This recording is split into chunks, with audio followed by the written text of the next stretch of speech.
Spoiler alert! Spoiler alert!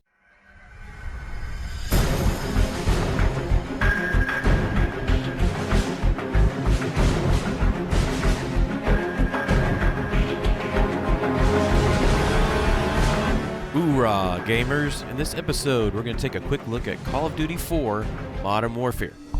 Because Activision is trying to make things as confusing as possible, or they have lost all creative ability, there are two Call of Duty series with the subtitle Modern Warfare, plus a remastered version. The one I'm talking about today is not the 2019 version, and not the 2017 remastered version, but Call of Duty 4 Modern Warfare from 2007. Plain vanilla with no mods. Viewers of my channel may be asking, are you just going to play old games? My answer is no. Yes. I don't know. I'm going to do the games I like. Get off me, bro. Before we dive into the game, we need to hit a few topics related to this money-soaked franchise. Or really, they are soaking you for your money. A release almost every year. That's crazy. Now, if your main goal is multiplayer and COD, Call of Duty, is your thing, I get it. Go camp somewhere and start sniping. Or if you just stick with one part of the franchise, like the modern part or the Black Ops or whatever, fine. Unfortunately, I don't do any multiplayer because, as I've mentioned on several videos, my internet sucks. And if you want a super laggy teammate that will disconnect randomly, shoot like a drunken blind man, and still kill you with friendly fire, hey, I'm your guy. Otherwise, I pretty much stick to the single-player campaign modes, which is fine by me. Remember, I suck at shooters. Okay, so let's look at the story and what really captured me about this game.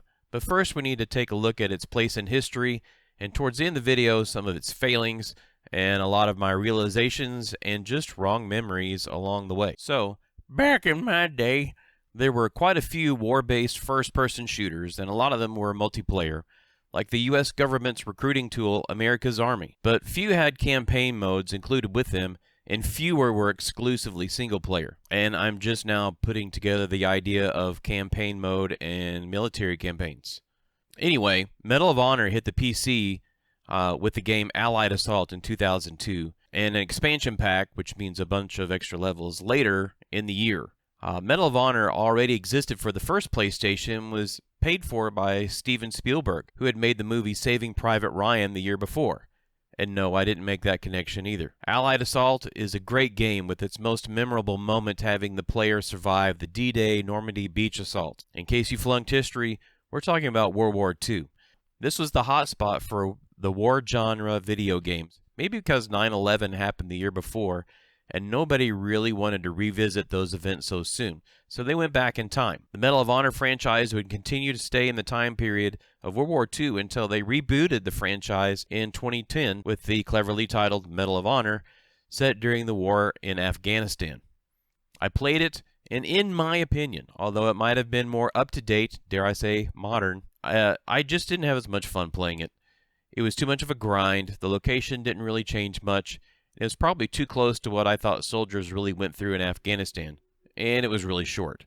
Wait, this was supposed to be about Call of Duty, right? So moving on to 2003, the first Call of Duty game was released, and it was also set in World War II. It was a huge hit, and also had some expansion packs. Call of Duty continued on the World War II stage until 2007 with Call of Duty 4 Modern Warfare, a big step into the present, but not too mired in real-world events. I think this move into the here and now, plus a very, very strong multiplayer component, pushed Call of Duty beyond Medal of Honor and became the dominant force in war-based video games.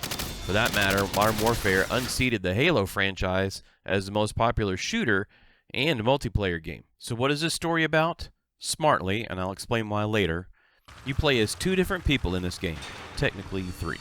When the training mission starts at the beginning, you are British Special Air Service Sergeant McTavish, nicknamed Soap. Right. What the hell kind of name is Soap, eh? How'd a muppet like you pass selection? And after quote-unquote passing your training mission, That was an improvement, but it's not hard to improve on garbage. Try it again. you take off on the first mission, a nighttime raid on board a Russian ship on a stormy ocean.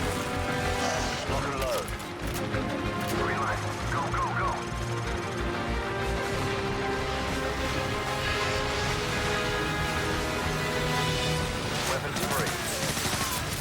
What they find on the boat is nuclear material with Arabic writing. It's in Arabic. Baseplate, this is Bravo 6. We've found it. Ready to secure package for transport. No time, Bravo 6. 2 bogies headed your way And fast. this sets up the two halves of the story. One is the takeover of Russia by ultranationalists, which became controversial at the time, and their collusion with an unnamed country in the Middle East. That Middle Eastern country just had a coup and is now led by Khaled al-Assad, who assassinates the leader of the country and bears a remarkable resemblance to Saddam Hussein, which was also controversial. When you are SOAP, you are trying to gather intelligence about the nuclear material as you make your way across Russia. But you also play in the Middle East in the Marines as Lieutenant Vasquez, fighting door to door in this unnamed city, which, to be fair, everybody knew what country it was. The game goes back and forth between Russian hillsides and Middle East urban warfare, which provides a variety of settings and goals, as well as memorable moments. This was a smart move on the part of Infinity Ward, because I found the Middle East warfare to be very tough, but it's also not pretty to look at, which is what the Medal of Honor reboot suffered from. Mission after mission with similar terrain and the same color palette. And you may have different objectives, but it all looks the same and feels the same, and it becomes easy to get bored. In Call of Duty 4, the Marines in the Middle East believe they are closing in on al-Assad when a nuke detonates, destroying the city. Again, cue controversy. Ladies and gentlemen, this is your captain speaking. We're in for some shots. Hang on. Check in next hour. All U.S. forces be advised. We have a confirmed nuclear threat in the city. Nest teams are on site and attempting to disarm. I repeat. Everyone, hang on!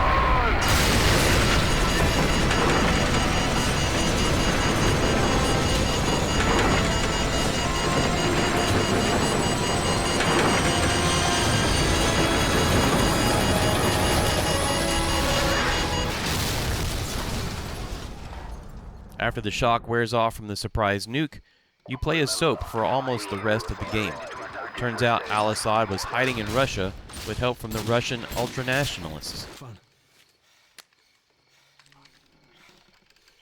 The British SAS find al-Assad and find out that the Russian pulling all the strings is a one-armed man named Imran Zakhaev. Including one, Imran Zakhaev. Of course, we couldn't just let that happen. Cash for spent fuel rods.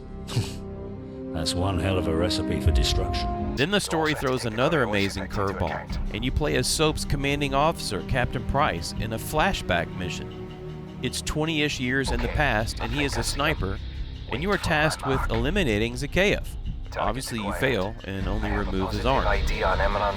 Flash forward back to the present, and the rest of the game is chasing Zakhaev, who launches a bunch of nukes at the U.S. eastern seaboard, stopping the nukes, chasing Zakhaev again, and ending in a firefight with almost all the Allied team down, and SOAP saving the day at the last second.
So why do I like this game so much?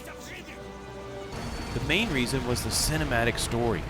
I was so blown away by the graphics, which were much better than I had seen up to this point. The story was fantastic, and a nuke. I died from the nuke, and that was totally unexpected. And the ending, thrilling to the last second. The cinematography was so good. The camera angles during the cutscenes were perfect. The lighting, everything. I honestly thought that this was the future of movies. I imagined movies would be immersive like this, first person, and still have the drama and the action. But I was wrong. I guess watching a movie through an Oculus or Vive is about as close as we'll get, until Ready Player One and the Oasis becomes a reality. The voice casting is perfect. I mean, Captain Price's voice is unforgettable. I still hear him in my head. Gentlemen, the cargo ship mission is a go. Get yourselves sorted out. Wheels up at 0200. Dismissed. And I even say one of his lines all the time. But until I did this project, I thought it came from a movie. Great soldier, we are leaving! Which explains why everybody always looked at me strangely when I said it. I already mentioned that the mission order and switching back and forth between Soap in Russia and Vasquez in the Middle East was a brilliant move. Changing the environments, color palettes, daytime, nighttime, and so on keeps the gameplay from getting stale. The flashback sniper mission is another classic that apparently went down in the history books as one of the best video game missions ever. I didn't know that before. You flash back into the role of a young Captain Price, now lieutenant, sent to assassinate the Russian preparing to nuke the US. The player has the option of stealth in most of the level, and is forced into stealth at one moment, and it is a heart-pounding moment for sure. Try to anticipate their paths. If you have to maneuver, do it slow and steady. No quick movements.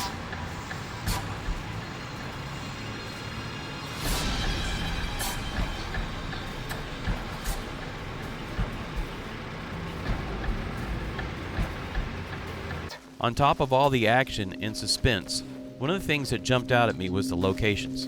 I could have sworn I had seen pictures of the locations I was running through, and I had. The designers either went to Chernobyl or looked at some of the same pictures that I had looked at from an old website called Kid of Speed, which is linked below.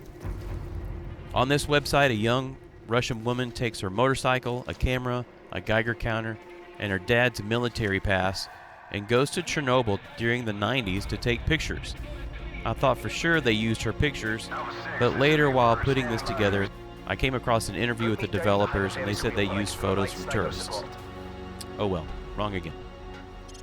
The AC-130 mission is also an instant classic by changing up the gameplay and even your point of view. Your view switches from the first-person shooter to the grayscale view of a gunner on an attack C-130 as you provide covering fire for the ground troops. At the same time, you're supposed to be avoiding civilians. The flashing beacons, those are friendlies. Enemies crossing the field. The church. They're tracking. Take care of the wall. Oh, that's Gallagher. Get that person. And the ground squad. Okay, he's moving again. Be careful, you almost killed our guys there. Kaboom. Again, changing the color palette to grayscale, changing the point of view. It's almost a mini game inside the game. But we hear the voices of our heroes tying it all together with the main story. You gonna get him? Wildfire, this is Bravo 6. Be advised, we're passing a large church and continuing towards the main highway. Keep up the fire. Bravo 6 out. Roger that. The soundtrack is phenomenal and epic like a movie score. It got nominated for Best Original Score for a video game. Being a big fan of video game soundtracks, I thought, I've never heard of Stephen Barton, but he must have worked on other stuff.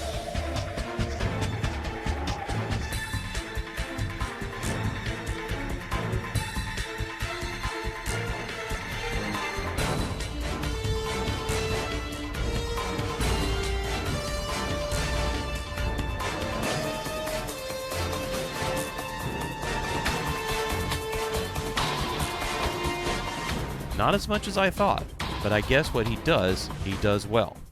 Now, no game is perfect. I hear you screaming at your screens, stop it. But I'll be honest, these are very minor quibbles. However, if I could time travel, I'd go back in time and tell them to fix a few things. Okay, no I wouldn't. I'd go back and invest in certain stocks. First, some of the Middle East missions are crazy hard for me. I have no idea how many times I attempted the mission War Pig and died. I was supposed to help defend and escort a crippled tank out of hostile territory. to be fair, remember, I suck at shooters. I lost count of how many deaths I had, and in frustration, I turned to YouTube to see how some non-mortal made it.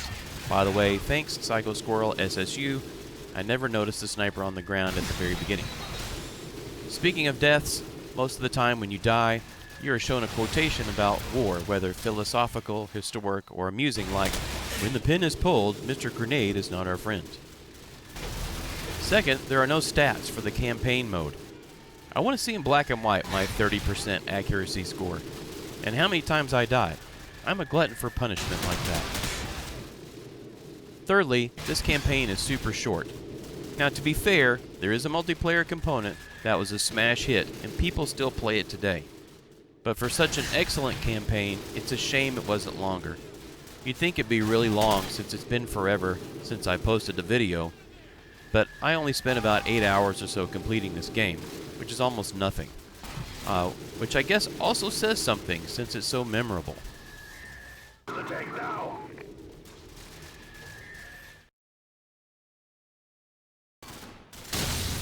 This is a post-recording edit. I forgot to mention that in each level were some laptops called Intel, and with some effort I found all the laptops. Finding these unlocks quote-unquote cheats, and most of them are not worth the effort. But if you can get all of them, you can unlock infinite ammo, which, again, isn't worth it, because by that point you've already finished the game.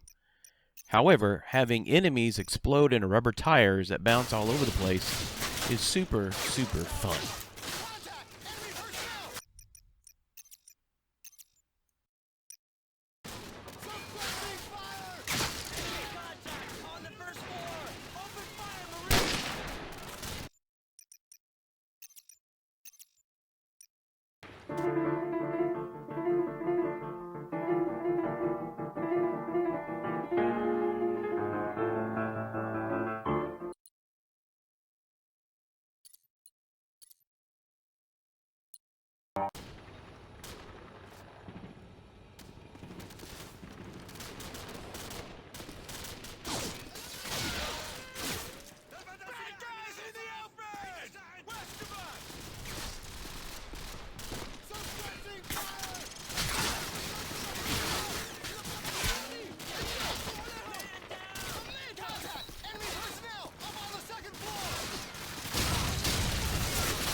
The last flaw of this game is the price.